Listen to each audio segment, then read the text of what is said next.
तो नमस्कार दोस्तों, मैं उमाशंकर। आप देख रहे हैं यूएस टेक चैनल। तो दोस्तों, बहुत ही ट्रेंडिंग में एक न्यूज़ चल रही है कि 1 अप्रैल 2023 से आपको हर एक यूपीआई ट्रांजैक्शन पर जो है 1.1% का चार्ज देना पड़ेगा। तो इस तरीके की खबर जो निकल के आई है वो हम आपको बताना चाहेंगे। इसकी कुछ सच्चाई को जो है आपके सामने रखना चाहेंगे, तो वीडियो को अंत तक देखिएगा क्योंकि बहुत ही बड़ा झोला समझ में आ रहा है। तो हम आपको ये भी बताएंगे कि किस तरीके से ट्रांजैक्शन करने पे जो है चार्ज देना पड़ेगा और कैसे कैसे चार्ज लगेगा।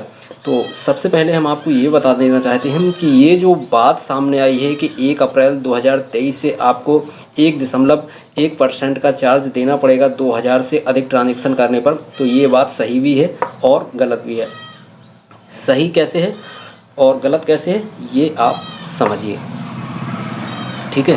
तो जैसे ही हमको जानकारी हुई तो हमने एनपीसीआई जो यानी कि यूपीआई का ऑनर है उसके ऑफिशियल वेबसाइट यानी कि ट्विटर अकाउंट पे हम पहुंचे और वहां पे भी हमने देखा तो वहां पे बताया गया कि चार्ज कटने वाला है 2000 से ज़्यादा ट्रांजैक्शन यूपीआई के द्वारा करने पर।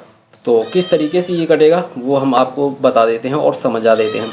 तो जैसे कि आप किसी दुकान पर पहुँचे या आप उस दुकान का QR स्कैन किया और या आपने मोबाइल का नंबर के लेके आपने उसका मोबाइल नंबर सर्च करके ट्रांजैक्शन करने की सोच रहे हैं। तो जैसे ही आप करेंगे, अगर आप मल्टीपल अकाउंट चला रहे हैं तो आपको ऑप्शन 2-3 देखने को मिलेंगे, जितने भी बैंक अकाउंट आपके ऐड हैं, और उसी तरीके से आपको ऑप्शन देखने को मिलेंगे। उसमें एक वॉलेट का भी ऑप्शन होता है। तो अगर आप वॉलेट से पेमेंट करना चाहते हैं तो वॉलेट से भी पेमेंट होता है और बैंक से करना चाहते हैं तो बैंक से भी पेमेंट किया जाता है। तो अब इसमें सोचने वाली बात है कि अगर आप बैंक सेलेक्ट करते हैं, बैंक के द्वारा कोई भी यूपीआई ट्रांजैक्शन आप करते हैं तो कोई भी आपका पैसा नहीं कटेगा। ये नियम है और अभी जारी है, इसमें कोई भी बदलाव नहीं किया गया है। बैंक टू बैंक अगर आप पैसा अपने बैंक से दुकानदार के बैंक में अगर पैसा आप डाल रहे हैं तो उसका कोई भी चार्ज नहीं लगना है। ये एनपीसीआई के द्वारा बताया गया है। तो चार्ज किस पे लगेगा?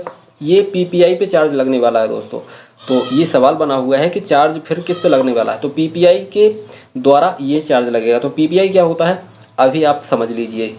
तो पीपीआई ये होता है कि आपका पेटीएम हो गया, फ़ोनपे हो गया, अमेज़न पे हो गया, तो कई तरीके की ये पेमेंट करने वाले जो एप्लीकेशन होते हैं उनमें एक वॉलेट होता है। वॉलेट जो होता है, जैसे हम पेटीएम को ही ले लेते हैं तो पेटीएम में 2 ऑप्शन होते हैं। एक तो जिसमें एक अकाउंट ऐड होता है तो अकाउंट पे आप अपना बैलेंस चेक कर सकते हैं, और दूसरे नंबर पे आता है आपका वॉलेट, और वॉलेट भी होता है और अकाउंट भी होता है। तो 2 चीज़ें सेलेक्ट होती हैं। तो ये पीपीआई कहा जाता है वॉलेट को। तो जैसे ही आपने अपने वॉलेट से सेलेक्ट करके अगर आप किसी को 2000 से ज़्यादा का ट्रांजैक्शन कर रहे हैं तो आपको ये पैसा जो है पे करना पड़ सकता है। तो ये पैसा आपको भी पे नहीं करना पड़ सकता है दोस्तों। ये दुकानदार यानी कि ये पेटीएम जो खोला है एनपीसीआई के लिए, पेटीएम का जो ऑनर है वो दुकानदार है। जो पेटीएम का ऑनर है एनपीसीआई के लिए वो दुकानदार है। तो ये पैसा जो है पेटीएम के ऑनर को एनपीसीआई को देना पड़ेगा। तो एनपीसीआई को जब पैसा देना पड़ेगा तो जाहिर सी बात है कि पेटीएम अपन को तो छोड़ेगा नहीं, तो अपन से भी चार्ज कर सकता है। तो ये सब कुछ था इस चीज़ में। तो बता देते हैं आपको कि वॉलेट जो होते हैं उनको पीपीआई कहते हैं, और पीपीआई के द्वारा जो भी ट्रांजैक्शन किया जाएगा वो उसका आपको चार्ज देना पड़ेगा। तो चार्ज यही है 2000 पे 1.1% आपका लग सकता है। ठीक है दोस्तों, अगर ये सब कुछ जानकारी आपको पसंद आई हो तो वीडियो को लाइक करते हुए चैनल को सब्सक्राइब करते हुए बगल में लगी घंटी को दबाना बिल्कुल ना भूलें, क्योंकि दोस्तों हम आपके लिए हमेशा इसी तरह की वीडियो लेके आते रहते हैं और आते रहेंगे। चलिए मिलते हैं किसी ऐसे ही वीडियो में, जब तक के लिए नमस्कार।